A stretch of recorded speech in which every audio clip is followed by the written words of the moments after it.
ಅರಮನೆ ಲೈಟಿಂಗ್ಸ್ ನ ಮಿಸ್ ಮಾಡ್ಕೊಂಡ್ವಿ. ವಿಡಿಯೋ ಮಾಡ್ತಾರದ್ ನೋಡಿ ನಾಚ್ಕೊಂತಿದ್ದಾನೆ ಕಳ್ಳ. ಹಾಯ್ ಎಲ್ಲರಿಗೂ ನಮಸ್ಕಾರ, ನಾನು ನಿಮ್ಮ ವೇದಾಂತ್. ಇವತ್ತು ಶನಿವಾರ ಆಗಿರೋದ್ರಿಂದ ಬೆಂಗಳೂರಿಂದ ನಾನು ಮೈಸೂರಿಗೆ ಆಫೀಸ್ ಮುಗಿಸ್ಕೊಂಡು ಬಂದೆ. ಅಂಡ್ ಇಲ್ಲಿಗೆ ಬಂದ್ಮೇಲೆ ಗೊತ್ತಾಯ್ತು ಇಲ್ಲಿ ಟ್ರಾಫಿಕ್ ತುಂಬಾ ಜಾಸ್ತಿ ಇದೆ ಅಂತ. ಅಂಡ್ ಖುಷಿ ವಿಷಯ ಏನಪ್ಪಾ ಅಂತ ಅಂದ್ರೆ ನಮ್ಮ ಮೈಸೂರಲ್ಲೇ ಮೊದಲನೇ ವ್ಲಾಗ್ ಸ್ಟಾರ್ಟ್ ಮಾಡಿರೋದು. ಸೊ ಇವಾಗ ನಾವು ಹೋಗ್ತಿರೋದು ಆಹಾರ ಮೇಳಕ್ಕೆ. ಆಹಾರ ಮೇಳ ಇವತ್ತೇ ಲಾಸ್ಟ್ ಅಂತ ಹೇಳ್ತಿದ್ದಾರೆ. ಸೊ ವೆರೈಟೀಸ್ ಆಫ್ ಫುಡ್ಸ್ ಯಾವ್ದಿದೆ ಎಲ್ಲಾನು ಟ್ರೈ ಮಾಡೋಣ. ಟೇಸ್ಟ್ ಮಾಡಿದ್ಮೇಲೆ ಹೇಳ್ತೀನಿ ಯಾವ್ದು ಚೆನ್ನಾಗಿತ್ತು, ಯಾವ್ದು ವರ್ತ್ ಇತ್ತು, ಯಾವ್ದು ವರ್ತಿಲ್ಲ ಅಂತ. ಅಂಡ್ ಈ ವರ್ಷ ಆಹಾರ ಮೇಳನ ಮಹಾರಾಜ ಗ್ರೌಂಡ್ ಅಲ್ಲಿ ಮಾಡ್ತಿದ್ದಾರೆ. ಬಟ್ ಗ್ರೌಂಡ್ ಸುತ್ತಮುತ್ತ ನಮಗೆ ಗಾಡಿ ನಿಲ್ಸಕ್ ಒಂಚೂರು ಜಾಗನೇ ಸಿಗ್ತಾರಿಲ್ಲ. ಹಂಗೋ ಹಿಂಗೋ ಗಾಡಿ ಪಾರ್ಕ್ ಮಾಡಿ ಒಳಗೆ ಹೋಗ್ತೀವಿ. ಅಂಡ್ ಒಳಗ್ ಬಂದ್ಮೇಲೆ ಗೊತ್ತಾಯ್ತು ಅಣ್ಣ ಅರ್ಧ ಗಂಟೆಯಿಂದ ಒಂದೇ ಟ್ಯೂನ್ ಬರ್ಸಿದಾರಂತ.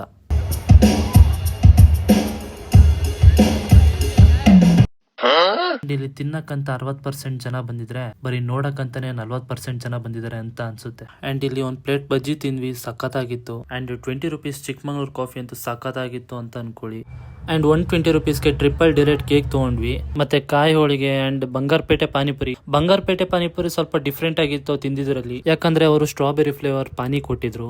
ನೀವೇ ಯೋಚನೆ ಮಾಡಿ ಎಷ್ಟು ಚೆನ್ನಾಗಿರುತ್ತೆ ಅಂತ. ಅಂಡ್ ತಿನ್ನಕ್ಕಂತದ್ದೇನು ಇಲ್ಲ ಅಂತ ಅನ್ಕೊಂಡ್ ಆಚೆ ಬಂದ್ವಿ. ಎಲ್ರು ಸನ್ ರೂಫ್ ಇರೋ ಕಾರಲ್ಲಿ ಲೈಟಿಂಗ್ಸ್ ನೋಡಕ್ ಬಂದ್ರೆ ಇವರು ರೂಫ್ ಇರೋ ಜೀಪ್ ಅಲ್ಲಿ ಬಂದಿದ್ದಾರೆ. ಅಂಡ್ ಲೈಟಿಂಗ್ಸ್ ನೋಡಕ್ ಬಂದಾಗ ಎಲ್ರು ಮಾಡೋ ದೊಡ್ಡ ತಪ್ಪು ಏನು ಅಂತ ಅಂದ್ರೆ ಈ ಲೈಟ್ಸ್ ಹತ್ರ ನಿಂತ್ಕೊಂಡು ಫೋಟೋ ತಗೊಳ್ಳೋದು. ಫ್ರೆಂಡ್ಸ್, ಫ್ಯಾಮಿಲಿ, ಕಪಲ್ಸ್ ಬಂದು ಫೋಟೋ ತಗೊಂತಿದ್ದೀರಾ. ಇದರಿಂದ ನಿಮ್ ಜೀವಕ್ಕೆ ಅಪಾಯ ಆಗ್ಬೋದು. ಯಾಕಂತ ಅವ್ರು ಹಾಕಿರೋ ವೈರ್ಗಳಲ್ಲಿ ಸ್ವಲ್ಪ ಸ್ಕಿನ್ ಔಟ್ ಆಗಿದ್ರು ಶಾಕ್ ಹೊಡೆಯುತ್ತೆ. ಸೊ ಹುಷಾರಾಗಿರೋದು ಒಳ್ಳೇದಲ್ವಾ. ಅಂಡ್ ನನ್ ಜೊತೆ ಇವತ್ತು ಬಂದಿರೋದು ನನ್ನ ಚೈಲ್ಡ್ಹುಡ್ ಫ್ರೆಂಡ್ ಯುವ. ಅಂಡ್ ಇವಾಗ ಇಬ್ರು ಅಕ್ಕಂದ್ರು ಬಂದು ಫೋಟೋ ತಗೊಳಕ್ ಸ್ಟಾರ್ಟ್ ಮಾಡ್ಕೊಂಡ್ರು.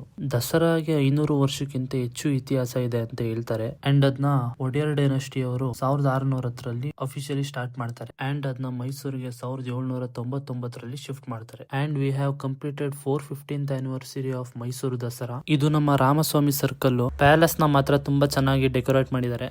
ಮುಂದೆ ಕಾಣಿಸ್ತಿರೋ ಟ್ರಾಫಿಕ್ ನ ನೋಡಿ ಹೋಗೋದ್ ಬೇಡ ಅಂತ ಅನ್ಕೊಂಡೆ. ಆಗ್ಲೇ ಟೈಮು 8:20 ಆಗಿತ್ತು. ಅರಮನೆ ಲೈಟಿಂಗ್ಸ್ ನೋಡಕ್ಕೆ 9 ಗಂಟೆ ಅಷ್ಟರಲ್ಲಿ ರೀಚ್ ಆಗ್ಬೇಕಾಗಿತ್ತು. ಬಟ್ ನಾವು 9 ಗಂಟೆ ಆದ್ರೂ ಇದೇ ಟ್ರಾಫಿಕ್ ಅಲ್ಲಿ ಸಿಕ್ಕಾಕೊಂಡಿದೀವಿ. ಮೈಸೂರು ದಸರಾ ನೋಡಕ್ ಬಂದಿರೋ ಎಲ್ಲರಿಗೂ ಮತ್ತು ಈ ವಿಡಿಯೋ ನೋಡ್ತಿರೋರಿಗೆಲ್ಲ ಸ್ವಾಗತ, ಸುಸ್ವಾಗತ. ನಾವು ರೀಚ್ ಆಗೋಷ್ಟರಲ್ಲಿ 9:30 ಆಗಿತ್ತು. ಸೊ ಅರಮನೆ ಲೈಟಿಂಗ್ಸ್ ನ ಮಿಸ್ ಮಾಡ್ಕೊಂಡ್ವಿ. ಬೈಕಲ್ಲಿ ಬರೋ ಬದಲು ನಡ್ಕೊಂಡ್ ಬಂದಿದ್ರೇನೆ ಬೇಗ ಬರ್ತಿದ್ವಿ ಅನ್ಸುತ್ತೆ. ಪ್ಯಾಲೇಸ್ ಇಂದ 6 ಗೇಟಿಗೆ ಬರೋಕೆನೆ ಅರ್ಧ ಗಂಟೆ ಆಯ್ತು ಗುರು. ಇದು ನಮ್ಮ ಚಾಮರಾಜ ಸರ್ಕಲ್. ತುಂಬಾ ಬ್ಯೂಟಿಫುಲ್ ಆಗಿ ಡೆಕೋರೇಷನ್ ಮಾಡಿದ್ದಾರೆ. ಅವ್ರ ಅಪ್ಪ ಅಂದಿರು ನನ್ನ ಮಗ ಚೆನ್ನಾಗಿರ್ಲಿ ಅಂತ ಬೈಕ್ ಕೊಡ್ಸಿದ್ರೆ ಹೆಲ್ಮೆಟ್ ಹಾಕಿಲ್ಲ, ಏನಿಲ್ಲ, ಸುಮ್ಮನೆ ಹೊರಬರ ನಿಧಾನಕ್ಕಾರೆ ಹೋಗ್ತಾರೆ ಹೆಲ್ಮೆಟ್ ಹಾಕಿಲ್ಲ ಅಂತ.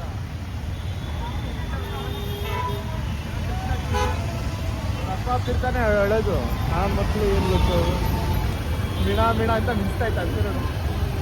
ನಿಜವಾಗ್ಲೂ ಈ ಲೈಟಿಂಗ್ಸ್ ನ ನೋಡಿದವ್ರಿಗೆ ಸ್ವರ್ಗದಲ್ಲಿರೋ ತರ ಫೀಲ್ ಆಗುತ್ತೆ.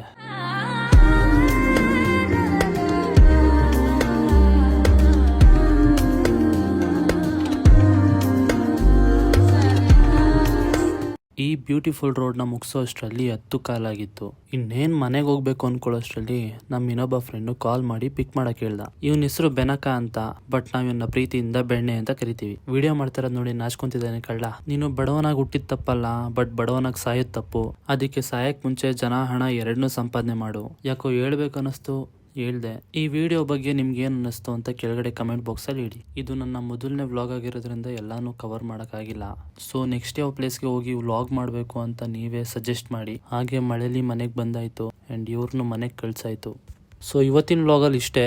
ವಿಡಿಯೋ ಇಷ್ಟ ಆಗಿದ್ರೆ ಲೈಕ್ ಮಾಡಿ, ಮತ್ತೆ ಏನ್ ಅನ್ಸಿದೆ ಅಂತ ಕಮೆಂಟ್ ಮಾಡಿ. ಅಂಡ್ ಸಬ್ಸ್ಕ್ರೈಬ್ ಮಾಡೋದು ಮಾತ್ರ ಮರಿಬೇಡಿ ಆಯ್ತಾ. ಮುಂದಿನ ವಿಡಿಯೋದಲ್ಲಿ ಸಿಗೋಣ. Thank you so much. Love you all.